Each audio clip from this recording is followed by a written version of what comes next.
On this week's episode of the WNP podcast, who do you prefer? First overall or Mr. Irrelevant? Stay tuned.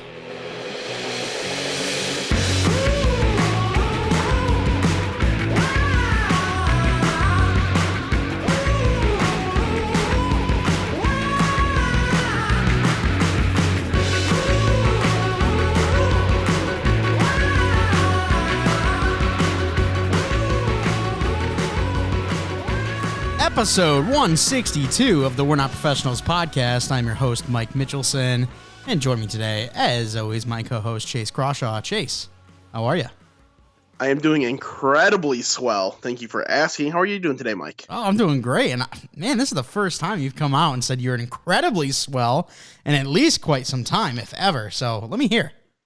Well, it was great because, I don't sleep very well. Last night was no different, but came home, took a good 3 hour solid nap, and it's the most energy I've had in a while. I've been feeling good. That's the way to do it. And speaking of sleep, I talked about it with you, and I think on the Bolts broadcast last night. Haven't really been getting a lot as of recent, but last night went to bed about 10, got a good 8.5 hours, and I'm feeling fantastic as well. So it's a good thing we're energized, we're ready to go, because we got a great podcast in store for the listeners today. Going to be talking very briefly about college football. Want to talk about the playoffs, the Heisman finalist, when they were announced, and what we expect to see going forward. Now, we are going to be doing more college football talk once the playoffs are actually near. We have a little bit to go, but then we're going to hop into a full-blown NFL episode, talk about news from around the league, talk about the Lions, and are they actually legit?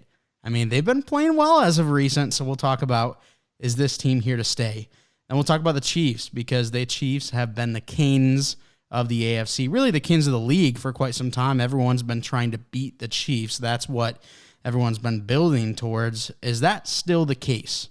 We'll talk about that. And then we have our top 10 QBs, top 10 power rankings. It's going to be a good show.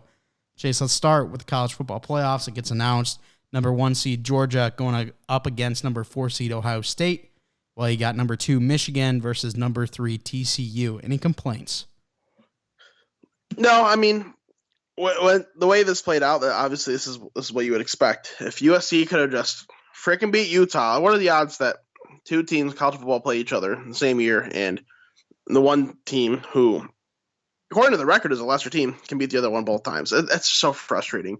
Man, I really want to see USC get in there, but they're frauds. Caleb Williams are fraud. They're all Lincoln Riley frauds. So maybe they don't deserve to be there.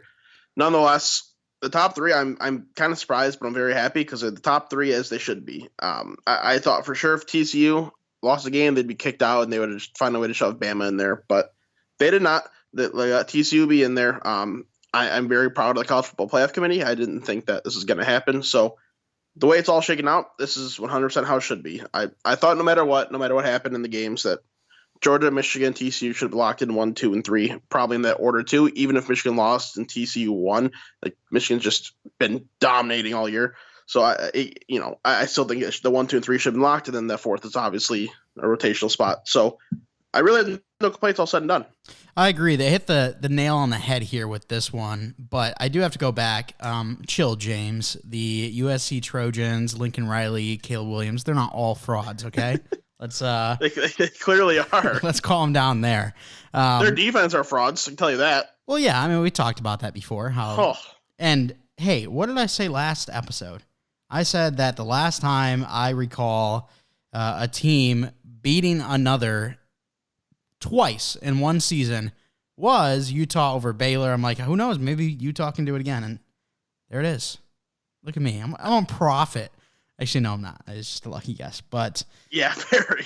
I got to say the only complaint that I could have had is if TCU got absolutely blown out, I would have liked to see Ohio State at number 3 and TCU at number 4 to see that rematch between Michigan and Ohio State. Because we're not going to see it, let's be honest. Jackson Smith and Jigba announced that he will not be playing against Georgia. So that's a big loss for them, and he hasn't played like at all. He wasn't playing in Michigan. He's only had, I think, 5 total receptions on the year. But he announced that he's declaring for the draft, and He wished he would able to come back. Not going to be the case. So I don't think Ohio State sees the championship, but who knows? But yeah, TCU, they kept the game close, so Ohio State goes at 4. Makes sense.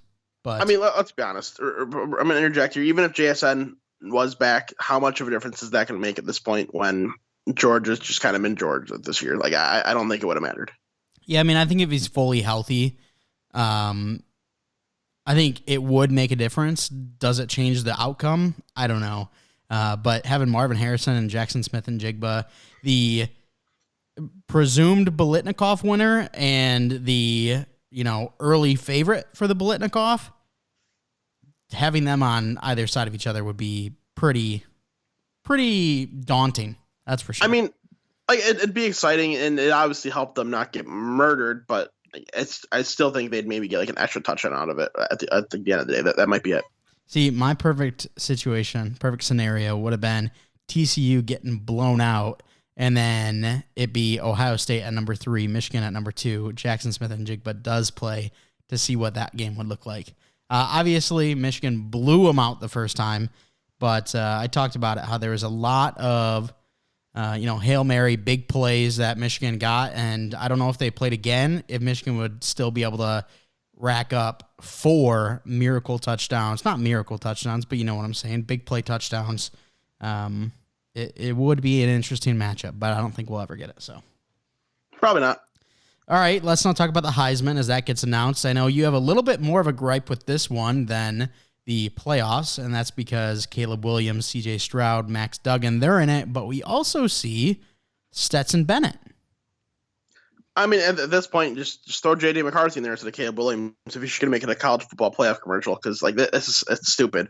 I mean, we all know that this is Caleb Williams' trophy to lose. I don't think there's anything that could be done for him not to win it.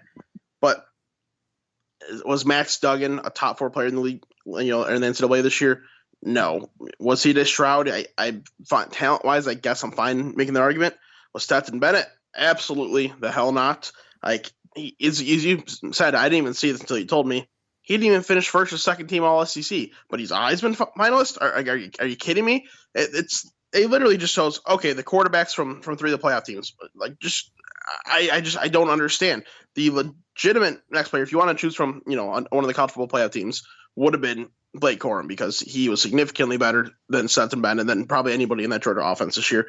But nonetheless, we all know Caleb Williams is going to win it. So if they're just going to use this to stupidly promote the college football playoffs, so be it, I guess.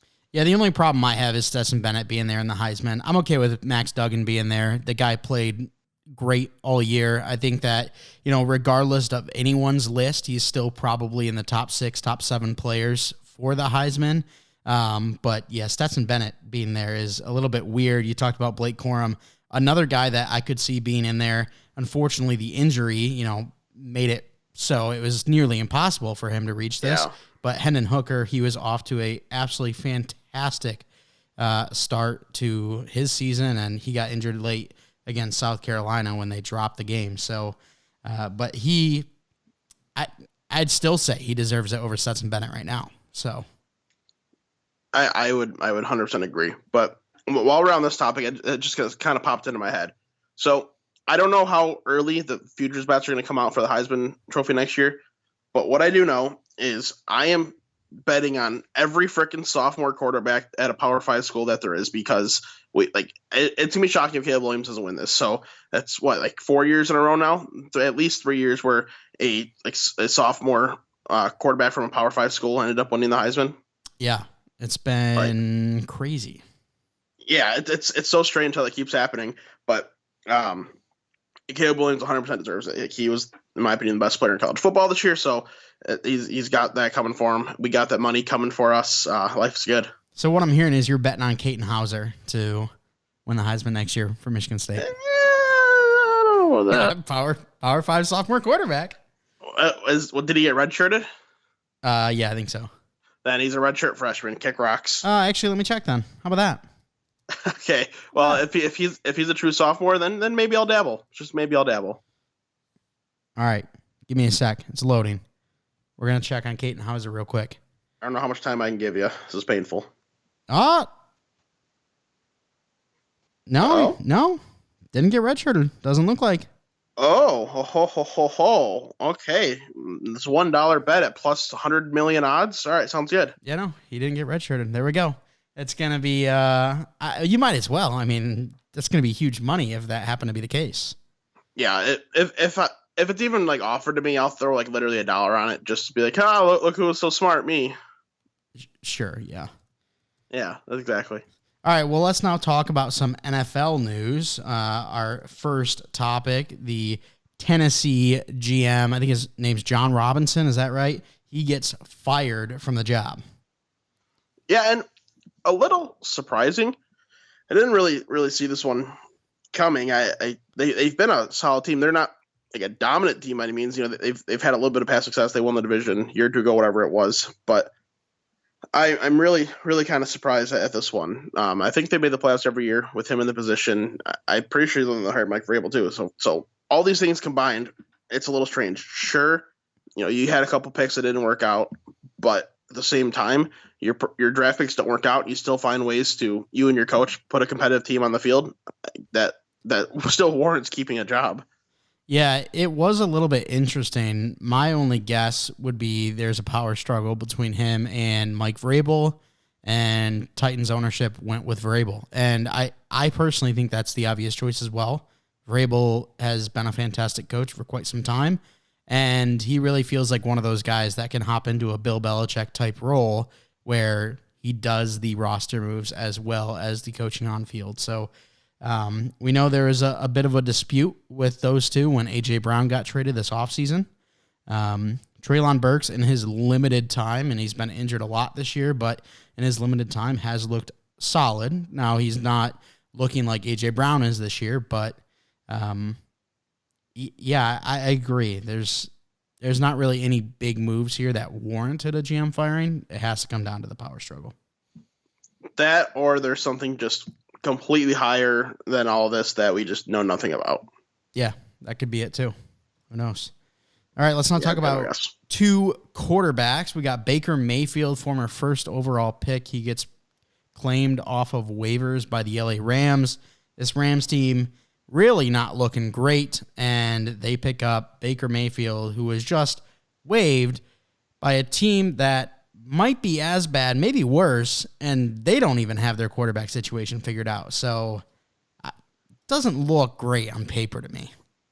I mean, we're going to see here in, 2.5, 3 hours what's going to happen if he touches the field tonight. And I am very interested to see because, like, how quickly could he have learned the playbook and stuff. But nonetheless, Baker's claimed by the Rams. I really just – I don't think this makes them any better. I don't think it makes them any worse. I think they kind of stay exactly the same.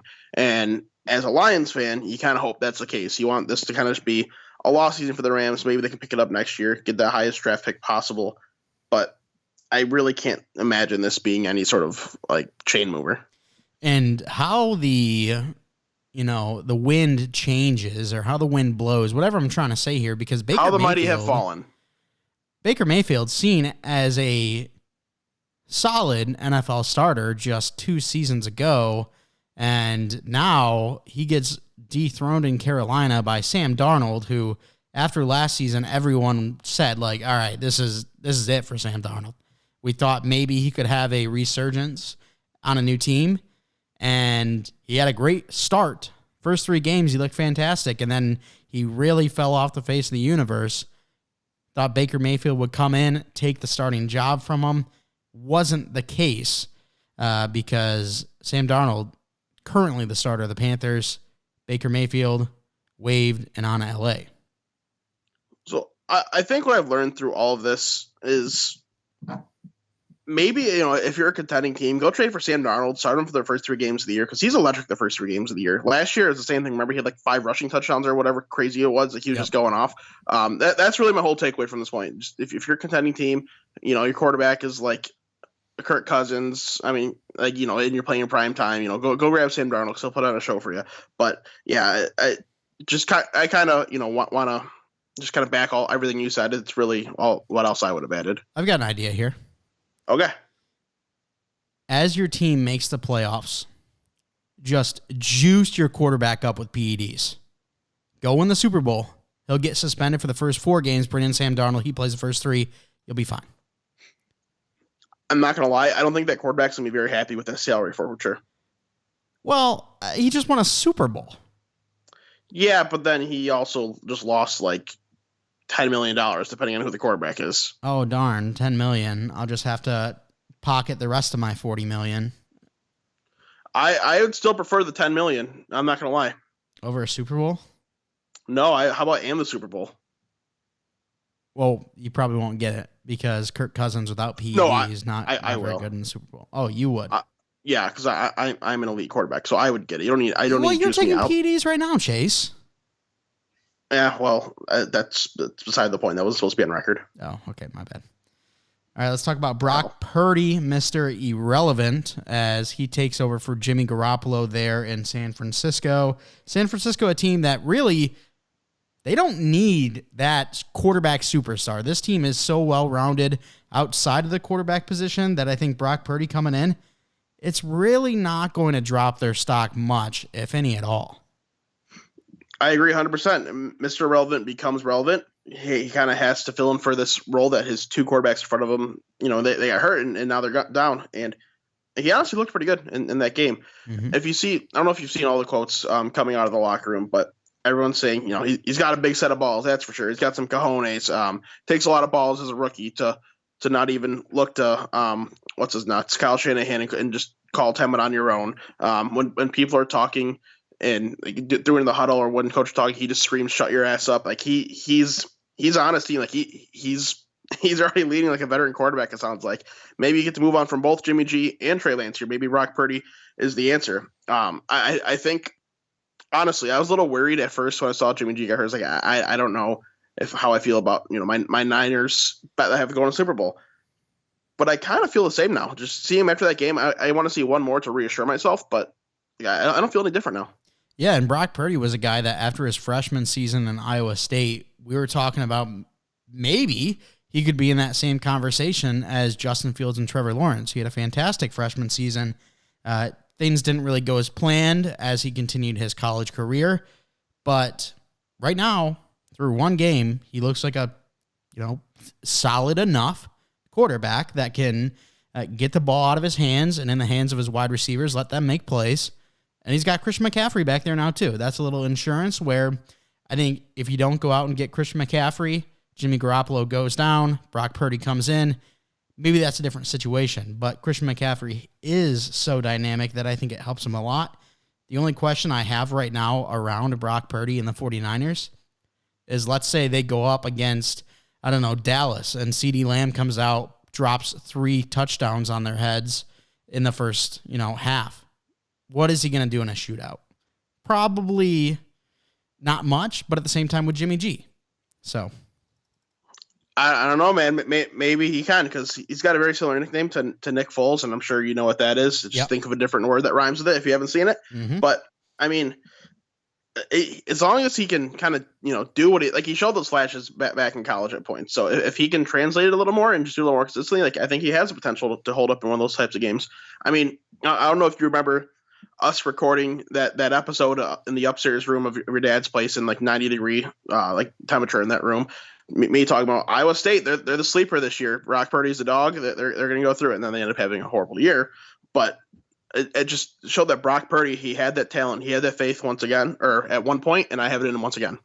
Well, hey, now that you bring that up, I've been getting texts and tweets just nonstop from the other person we had on that show, and he mentioned that, he chose Georgia to win the national championship, and they did exactly that. And, he chose TCU as his underrated team, and he was just a year too early because now they're in the college football playoffs, and I figured I'd just give him a shout.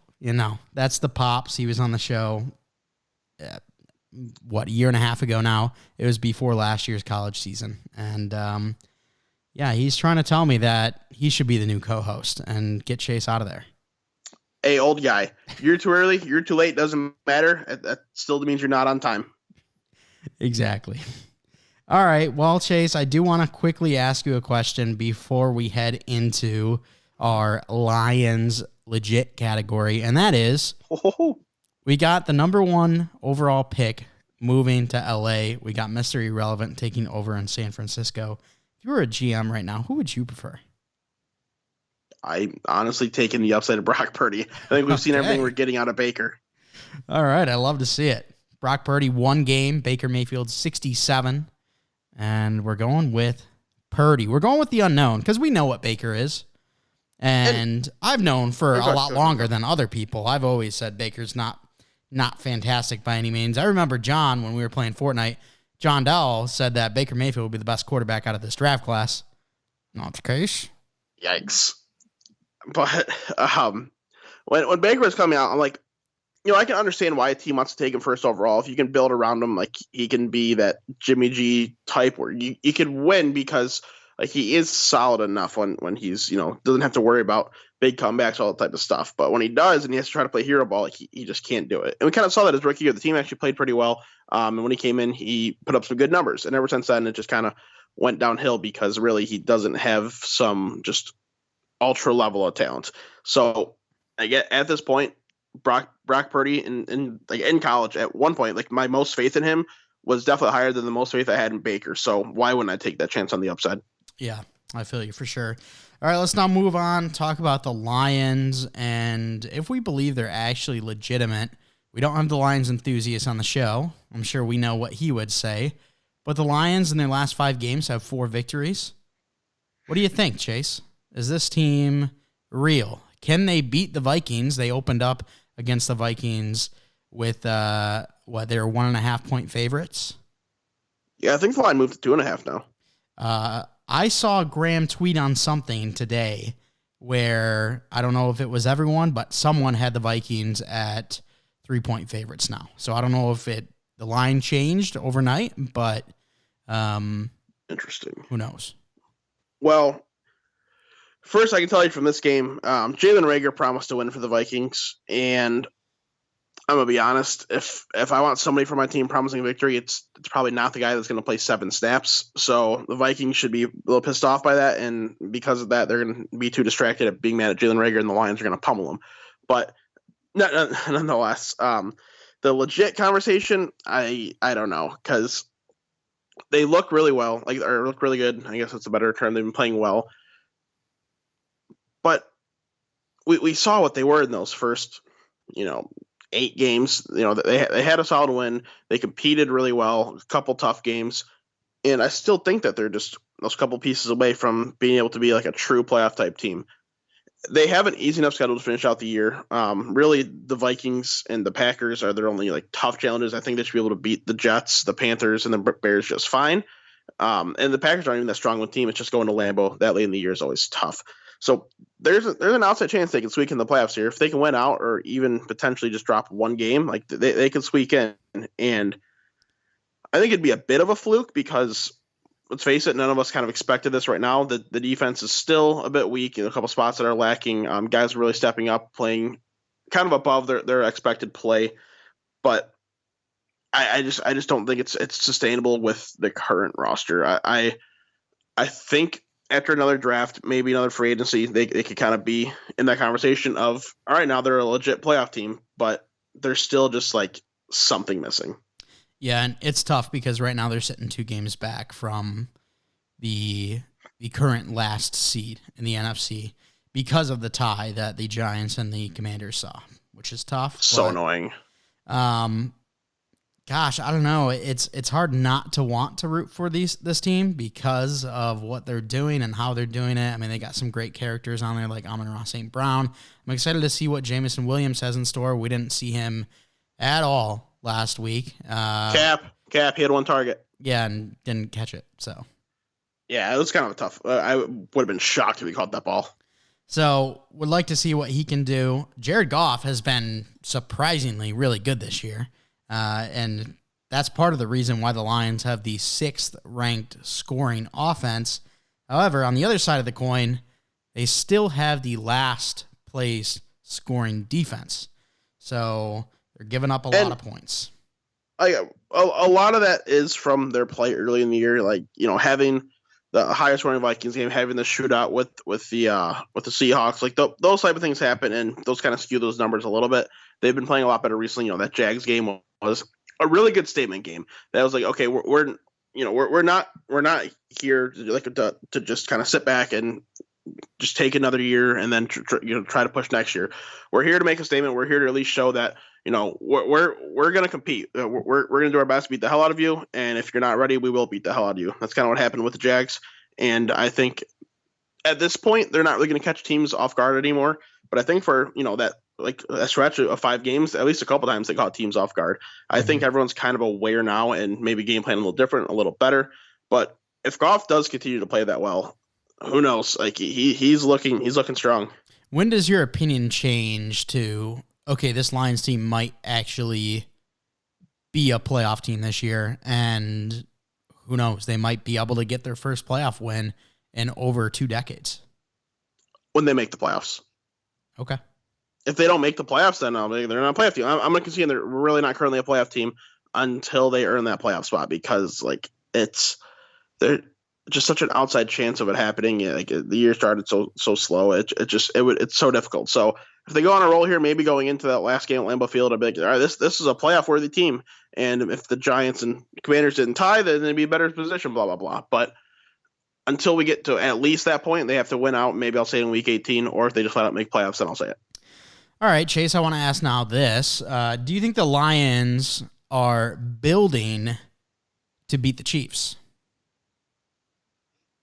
I don't know. I think okay. I don't know why you asking this specifically. I think they're just kind of building to just be relevant, not be a basement dweller. I think that's all. I don't think they're trying to beat one team or another, but they're just building to compete.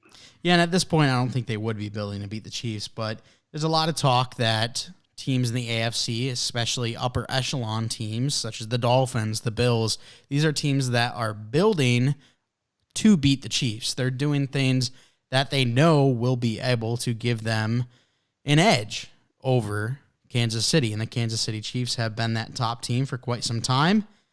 But I would argue that at this point, as we continue to move forward, we're no longer building to beat the Chiefs. We're building to beat the likes of the Bills and the Bengals, because the Bengals this year, the Chiefs are 0-2 against the Bills and the Bengals. And when you look at the calendar year as a whole, they are 1-1 against the Bills, with the one victory over the Bills being one of the best games of all time, happening in playoffs and in overtime when the Chiefs were able to finally put away the Bills. But against the Bengals, they are 0-3 in this calendar year. So I would argue that teams aren't building to beat the Chiefs anymore, and they don't need to be building to beat the Chiefs anymore, because there's better teams out there. So are the Bengals building to beat the Browns then, since they can't do that? You know what I mean? No, they're not. They just take the ping pong tables out of the locker room so that they can focus up, because this week they are beating the Browns because they are going up against a not so great person at quarterback. It doesn't mean he's not a talented quarterback. Last week he wasn't very talented.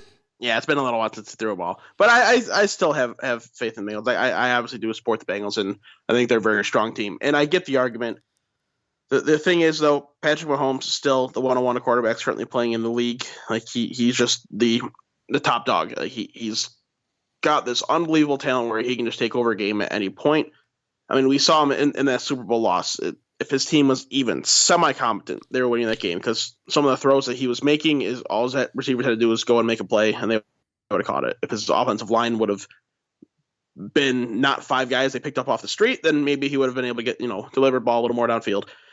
It's not because of the whole Chiefs roster. It's all because of Patrick Mahomes. And maybe they're not like the top dogs anymore, but still, when it comes to, preparing your defense, you have to prepare completely different than most teams when you're going against Patrick Mahomes, because of how dynamic he is, and going against Travis Kelce because of how dynamic he is. So, it's just like every opponent. You're still game planning to beat your opponent. And I still think the Chiefs are at least one of those, top 2 to 3 teams in the league where you got to game plan a little extra. So does that mean Lou Anarumo is the best coordinator in football right now? I don't even know who that is. defensive coordinator for the Cincinnati Bengals. Been able to keep Patty Mahomes limited for quite some time. This past game, Patty Mahomes and the Chiefs offense, only 223 passing yards. I think that's the lowest on the season for the Chiefs. Interesting. Oh. And you know what's funny is 2 years ago, I was calling for Lou Anarumo's head. And now he's your favorite person on the planet, eh? Not my favorite person on the planet, but I do got to say that I think it came down to not really having the personnel at first, that the team and the defense looked so horrid. He got the personnel in, and now there's even guys that, are no names to most people. I know them, obviously, but are no names to most people, and he's helped them become, a real unit and be phenomenal together. So it's been interesting to see this development out of Lou Anarumo, a guy that I was not a fan of quite some time ago. Yeah, they're playing great as a unit, and hats off to them for figuring that out. And even the talent, I still don't think it's like there's some great players, but it's not some absolutely just elite group. So he's definitely doing a good job coaching up the team, and guys are kind of overachieving a bit. But there is still some talent. I think if they can add another guy or two as well, really just kind of beef up the team. Just you don't even have to. It's not like just necessarily some super. You don't need to get like a Von Miller type of player, Nick Bosa type player in your life. Just someone to help complement that D line, someone to help complement the linebacker group, someone help to complement that DB group. If you can get those, then they have the potential to be like an elite defense. And what's crazy is Jesse Bates again having somewhat of a down year. I don't expect to see him in Cincinnati next year, unfortunately. We know he wants a lot more money than the Bengals were offering this offseason. But now with even diminished play this year, not likely that the Bengals actually offer unless he's bringing his price way down. So defense still performing pretty solid. But Chase, let's now go to our top 10 quarterbacks. And I will say this is for the rest of the season. So you do got to take into account how they're playing up to this point and then who you want, going forward. So I'm not going to say, what quarterback do you want to start a 10-year franchise with? Because a totally different list, obviously, would come out of that. So for the rest of the year, top 10 quarterbacks, what are you thinking? Well, as I said, my 101 Patrick Mahomes, still going with Patty Mahomes. I mean, he's just different. Even if he's having a down year, I'm still going to take him at the 101. He needs to have like 5 down years before I start thinking, okay, maybe not. He's just that dude. He's good. Do you want me going through like a whole top 10, or are we going one by one here? Yeah, you can go through your whole top 10. All right. For this year, like my number 2, this could be just a product of the way the team's built, but Jalen Hurts he's looked really strong as a thrower. He's obviously a tremendous runner. It's hard to game plan for him because you don't know what he's going to do. But I'm honestly really surprised. I never thought he was like a great thrower. He was solid. He could get it done at the college level, maybe at a backup level in the NFL. But I was always a little concerned because I didn't think it was anything overwhelming. But it looks a lot different this year. He's got some real playmakers around him. I know that helps, but it's hard to say. Hard to say you can't take him at the moment. Number 3, I'm going Joe Burrow. Joe's been playing great ever since that 4-pick game in game 1. He said he's never doing that again, and he sure shit has not, because he is playing absolutely fantastic. He's playing some great ball. I didn't have Jamar Chase for a while. Now that Jamar Chase is back, you're going to see him put up some even better numbers. Number 4, even though he's kind of slowed down the last 5-6 weeks, whatever it's been, Josh Allen is still that type of guy, similar to Patrick Mahomes, who can just explode, take over a game at any moment. So even though I have him down a bit lower, I still think he is that type of dude who maybe next week I see him look better, and all of a sudden he's at number 2 behind Mahomes. So I'm at 4 now, correct? Just want to make sure I'm not missing anything.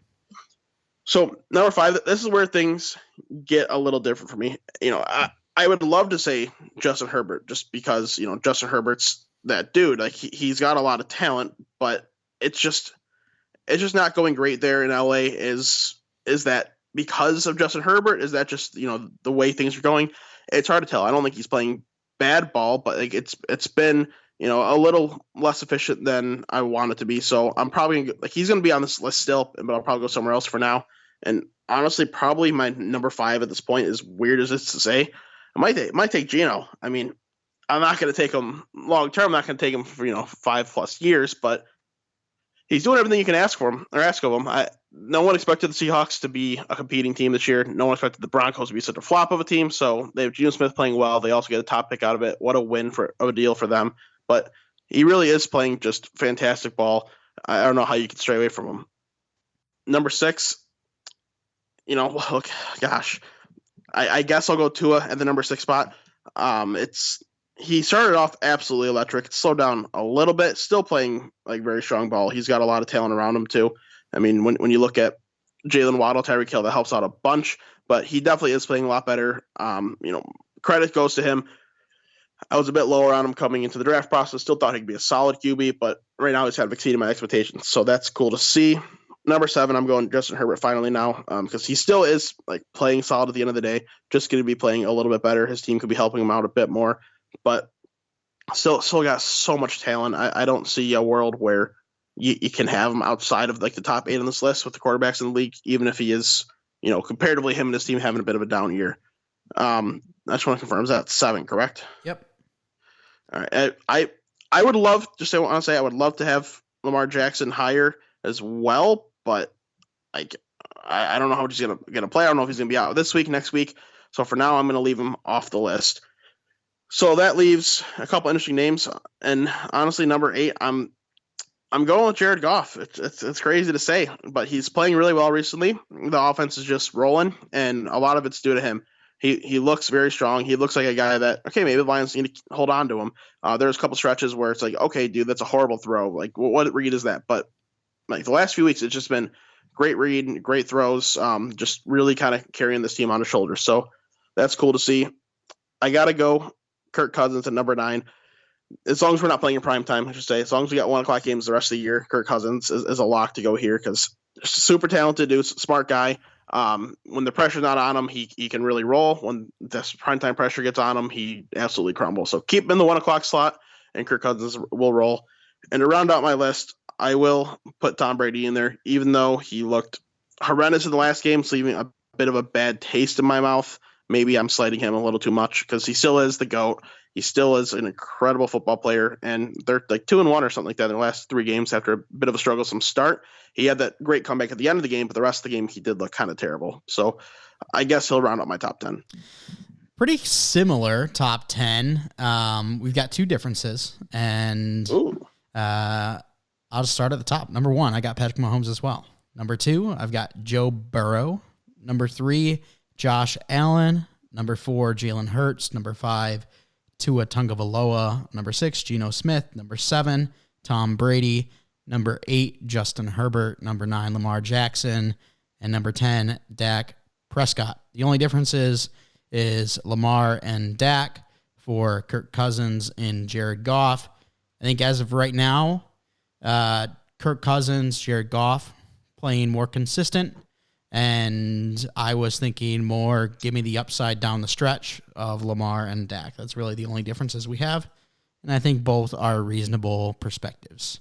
So if I knew for sure that Lamar was just out this week, there's a potential it could be longer. If it's just out this week, I would have him in this top 10. But if he misses multiple weeks and you just don't have a quarterback there anymore, it's kind of hard to win without a quarterback. So that's why I'm like, I don't know where to put him in there. But if he was in that list for me, I got to imagine I put him just below Geno at this point. Yeah, and we actually had pretty similar lists. I'm surprised you didn't have Herbert a little bit higher because a lot of people still absolutely infatuated with Justin Herbert. And the thing that I love is, I don't know if you've been on Twitter, Chase, or really following it, but Emmanuel Acho, he has come out and said Justin Herbert is a social media quarterback, talking about how he would prefer Tua over Justin Herbert in their current states. He went on the Colin Cowherd show recently, I think it was either yesterday or earlier today, and said that at this point, we got to start blaming Justin Herbert a little bit because he is currently second in losses since the start of 2020, only behind Matt Ryan. People blamed Mario Cristobal when he was at Oregon. People blame the coaching change in year 1 for him. And now people are blaming Brandon Staley, which I think is definitely acceptable because I don't like Brandon Staley.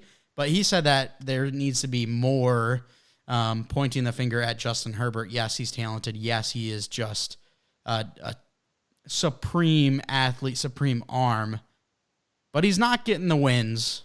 And at some point, you got to start pointing the fingers at Justin Herbert. And, I get that. Like, I understand. But at the same time, he's still 4th in passing yards. He's 10th in completion percentage of guys that have started, substantial amount of games. He's got 20 touchdowns on the year, only 7 turnovers.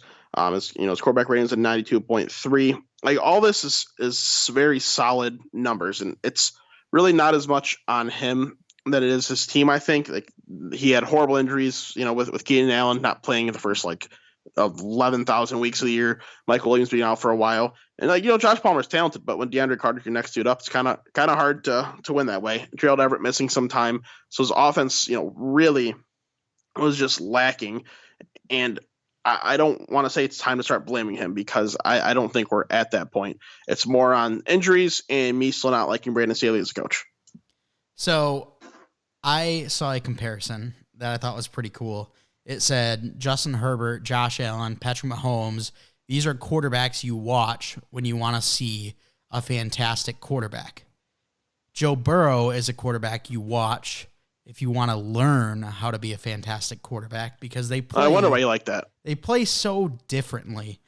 Burrow doesn't have the arm of Josh Allen. Burrow doesn't have the athleticism of Justin Herbert and Josh Allen. And, he doesn't have the crazy, weird arm angles of Patrick Mahomes. There's a bunch of different things that these guys can do a lot better than Joe Burrow. But Joe Burrow is getting it done on another level. He is currently, I think, 2nd in MVP voting. The guy's fantastic. He's getting wins, and everyone talks about how wins is not a quarterback stat, and I know you're one of those as well, Chase. But at some point, there has to be some type of connection because the Bengals, absolutely horrible before Joe Burrow comes. Joe Burrow comes in. They're now winning. They made the Super Bowl last year. Also, on any stat website you go to, if you go look for the quarterback, it'll say how many games started they have and what their record is in that time frame. It doesn't say that for wide receivers. So I know you're going to disagree, but there has to be a connection between quarterback and wins. Has to be. I'm on NFL.com and does not have anything about record next to these quarterback stats. NFL.com is the worst website ever. So it's the official website of the National Football League. So I just want to point that ESPN, Pro Football Reference, really anything. Sorry, I was just quoting your computer. Thank you. Continue, please. It's just so funny how we talked about during the show or before the show. We didn't want that to happen. And everything was muted, but ESPN, they like to really clown on the show over here. They do. It's very funny. I guess. Okay. So back to the Bengals. Yeah. Joe Burrow is a transcendent NFL quarterback. He is that Tom Brady-esque kind of leader and passer. But at the same time, it's not just because, Joe Burrow's out here just dominating, completely carrying the team. It's obviously a big part, but Joe Mixon, even though he is having a down year, he's still a veteran running back. He's still someone that you can trust enough when, in some certain situations. He's got a great receiving core. When Tyler Boyd's your third receiver, you're doing all right. The offensive line is significantly improved, and the defense is much better in previous years too. So it's not like it's just Joe Burrow elevating this team. The whole team got better around him. And the Chargers, I think it's all the pieces are there, but the team is just notorious for getting injured. I think they might need to fire their medical staff, change their field. I don't know. But if his roster was fully healthy, and the Bengals roster was fully healthy, I still think the Bengals would be a better team, but I think both teams would be locked and loaded playoff teams. So if we did a redraft right now for the next 15 years, who are you taking as your top 3 quarterbacks? Just in general? Yeah. Next 15 years, you've got the first, second, and third overall pick, but you want quarterback at all 3.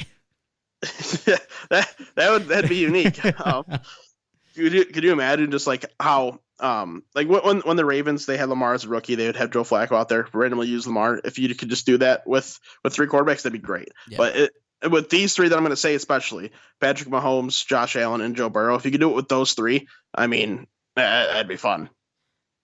I mean, at let's just break that down for a second. I feel like if it's like a third and medium to third and long, like 3rd and 3 to the 3rd and, I don't know, 14 range, I feel like that's a Joe Burrow territory. He'll diagnose the defense, find where the holes are. But if you're looking at like a 3rd and 30, you're definitely going to go one of the others. Maybe a Josh Allen because you need that big play. Maybe Pat Mahomes is your just natural starter. I'm trying to think how I would want this to break down. Right? That's fair. Like if Patrick Mahomes would be listed as my starter. Patrick Mahomes would be the guy that you'd use in hero ball. Patrick Mahomes would be the guy that I would use, especially on second down, no matter the situation. I would use him between the 20s without a doubt. I mean, really, even within your own 20s, still would use them. And then those situations where it's a little more shorter yardage. Joe Burrow's great, but you put Josh Allen out there in the red zone. You let him get those rushing attempts because he's such a dual threat. He's also got great ball placement as of recent these last couple of years, so he can still be an effective thrower in the red zone too. But it would be interesting. It really would be something to see. I want this to happen now. Only difference I would have is Burrow above Allen. It's a good top three. Bozo. It's a good top 3. Yeah, it is very good. All right, let's now move on to our power rankings. Top 10 again. Feel free, Chase. Just go 1 through 10 there. So at this point, I mean, how do you not have the Eagles at number 1? I mean, there's a real chance that they were going to end up finishing the year as an undefeated team. Obviously, that's like an outside chance, but they were showing those signs that maybe they could have done it. So the Eagles sit atop my power rankings at number 1. Number 2, there's another double-digit win team out there, but they're not going to be that team. I have the Bills currently at number 2, 9-3, playing very well. Josh Allen is that dude. I think he's going to find himself. He's struggling a little bit, but I think it's going to get back to normal. No problems, no issues. Number 3, I'm going to take the Cincinnati Bengals just because of how much faith I have in that team, how much faith I have in Joe Burrow, how much faith I have in them just kind of circling back after that rough start. Number 4, I finally will go the Minnesota Vikings because they still have 10 wins. You can't really just leave them off this list or put them too far down this list like I want to. Number 5, I'm going to go with the San Francisco 49ers. Even with Brock Purdy at quarterback, everything else in that team is just perfect. You're not really getting much better around the league. There's no more well-rounded team than the 49ers. So even though Brock Purdy's no Jimmy Garoppolo or even Trey Lance, he's still a good enough quarterback to help that team kind of move on and get to that next step. Number 7, I'm going to go with the Cowboys. 6. What's that? You're on 6. Number 6. Good call. I didn't write down numbers for anything. So 6, I'm going to go with the Cowboys.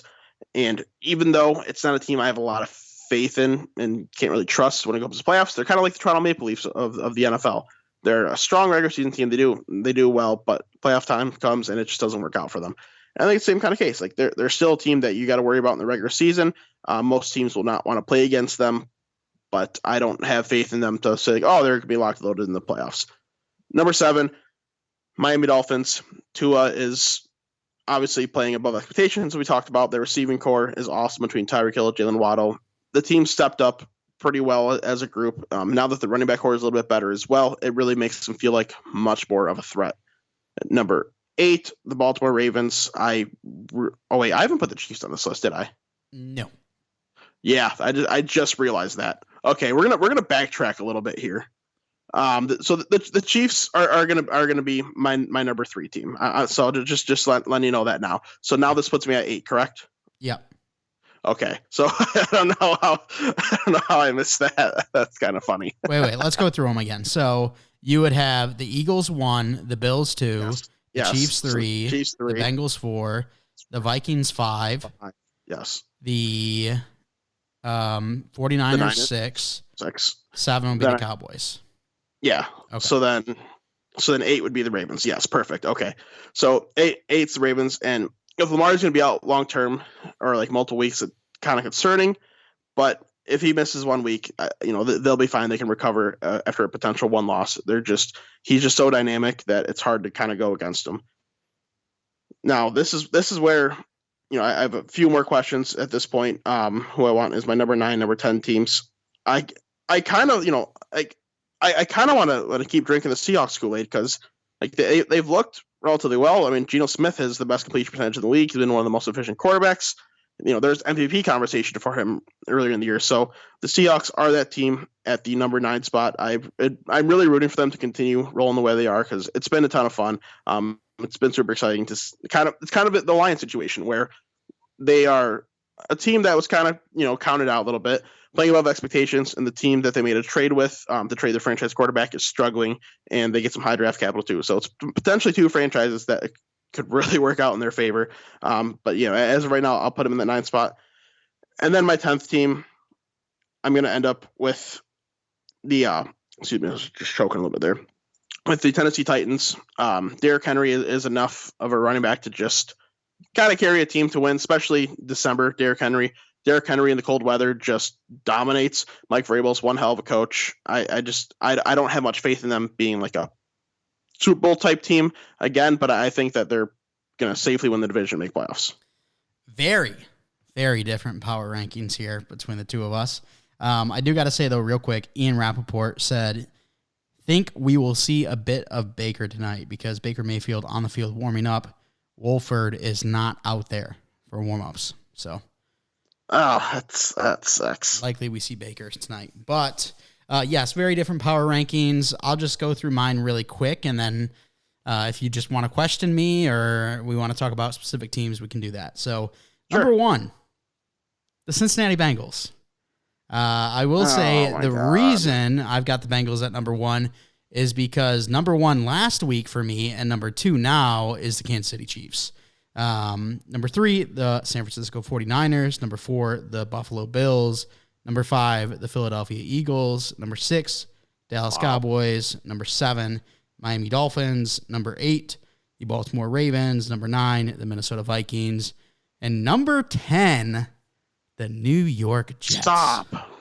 I knew you were going to have them in your freaking list. Football Jets, baby. I knew you were going to have them in your list. They're frauds. They're absolute frauds. Mike White is not that dude. Top 5 Zach defense. Wilson's definitely not that dude. Top 5 defense. The quarterback position has gotten better than it has in the past. And also, my biggest fear was the running game with Breece Hall going down, James Robinson looking like trash. But, Zonovan Knight has looked fantastic up to this point, and Michael Carter is coming back healthy. So this is a team that, yes, I don't think their ceiling is up there with some of the others, but they have gotten better at their worst position, quarterback. So how does a team that is doing this well go down with a better quarterback? You'll see when they play the Lions. Don't worry. Okay. I'm honestly surprised how high you have the Niners there. Okay. That was a little bit surprising. Whoever you had at number 6 or 7, that kind of shocked me too. 6, the Cowboys. 7, the Dolphins. Who would you have at 5 and 8? I feel like there's someone else I'm missing. 5 was the Eagles. Oh yeah, the Eagles. They're 11-1. I don't care what you think. They are truly finding ways to win, and they have really been strong on the field. So to have them that low, like I disagree. And I really, if I had a bet right now, I'd say the Jets don't make playoffs. So put them in my top 10. I couldn't do that. Did you not tell me last week that the 49ers are the team you would bet on to make it out of the NFC? I would, but that was before Jimmy G got hurt, and I still believe in Brock Purdy. I do, but I need to see it at least one more week before I can get back to that. Like it's still a little premature. See, I don't think Jimmy G is that great of a quarterback, and I think unless Brock Purdy comes out and he's a turnover machine, which he didn't look like he was in his first game, then this 49ers team is going to be just fine. And the Eagles, yes, they have the best record, but does the Stanley Cup, or excuse me, does the President's Trophy signal who the Stanley Cup winner is? Not usually. 25% of the time. The Eagles, they're playing well. Yes, they are. They're 11-1. Fantastic. Jalen Hurts playing super well. But I think the Bengals beat them. I think the Chiefs beat them. I think the 49ers beat them. And I think the Bills beat them. That's why they're number 5 for me. You know what's crazy? We're going to see in the Super Bowl potentially in the Super Bowl, because as long as they can beat the Niners, like I think their track to that is pretty easy, or path to that, I should say. I'm surprised you didn't have the Dolphins. Go ahead and talk to Johnny on this one. I had the Dolphins on my list. No, you didn't.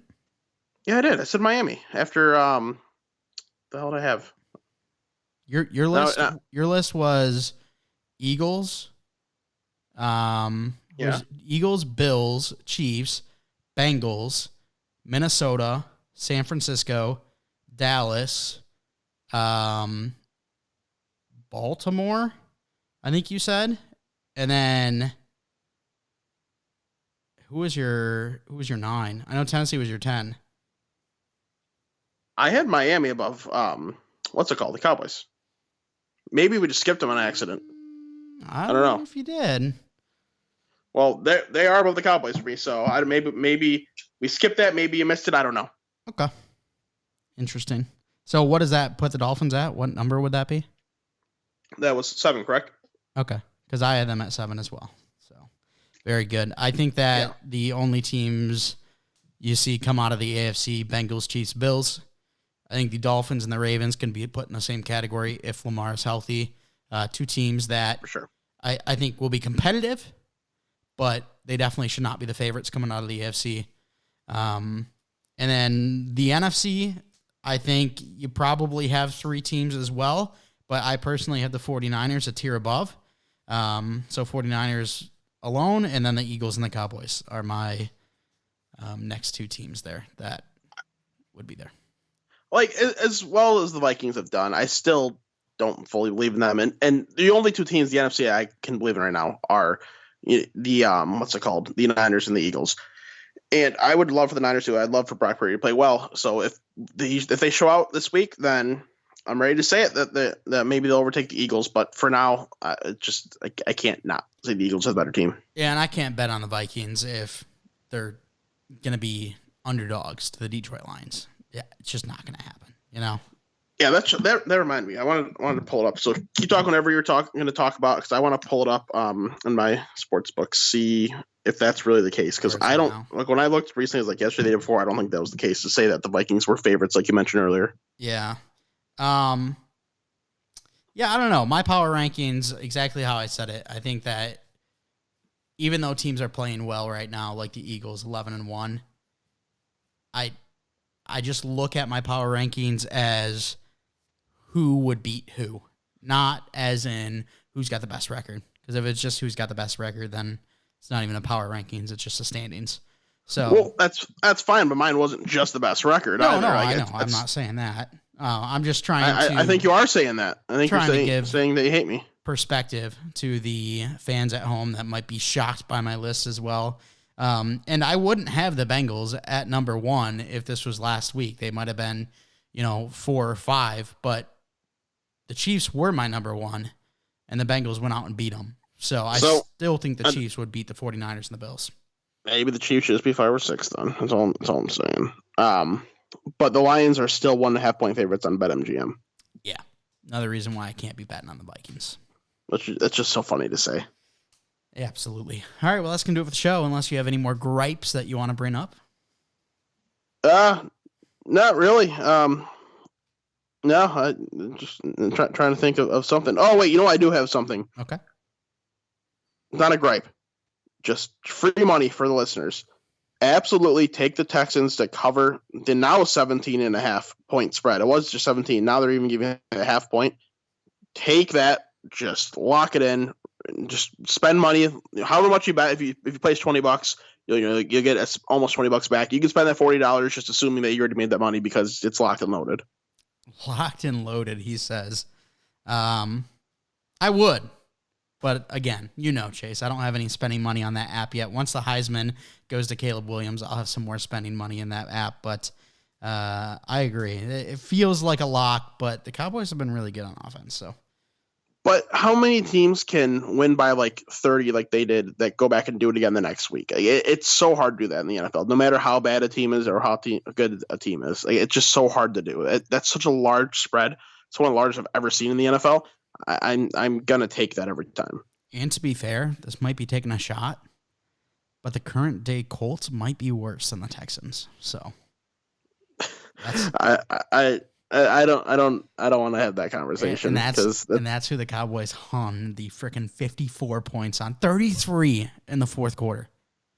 That was, you don't understand. With Tony Pollard kept scoring, I was yelling because I had a touchdown scorer parlay where Zeke was the only, everything else hit. Zeke was just the last guy I needed to score. I was yelling. And then when I heard the crowd chanting Zeke and they put him in the red zone, I'm like, oh, he's getting in. This is great. I kind of relaxed a little bit, and sure enough, he got in. It felt like the weight of the world came off my shoulders. That would stink for anyone who is playing against Tony Pollard in fantasy. Yeah, was that you? No, I luckily. Oh, okay. Because it seems like anytime that tends to happen, you happen to face that team. But he did have quite the week. And looking back on that final thing here, in Johnny's Dynasty League, I traded Tony Pollard for first and something else. I mean, right now, I'm assuming Tony Pollard's going to walk in free agency. I really don't know if they're going to, like what the hell's the word I'm looking for? I don't know if they're going to like keep him protected, if they're going to, make him an RFA. But if they don't and he walks, he's probably going to get a decent payday and get a chance to be like a workload type of guy. So maybe I lost a deal, or maybe I won. I guess we'll kind of see next year. Yeah, sure will.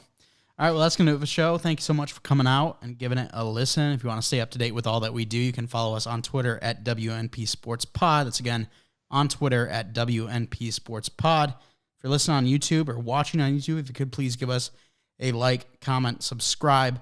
Let us know your top 10 quarterbacks. Let us know your top 10 in the power rankings.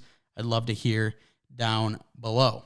And also hit the bell to turn on notifications. It'll let you know whenever we come out with a new episode. If you're listening on a podcast platform, if you could please give us a follow and a 5-star rating, we would absolutely love you for it. Thanks so much for coming out. And as always, we're not professionals.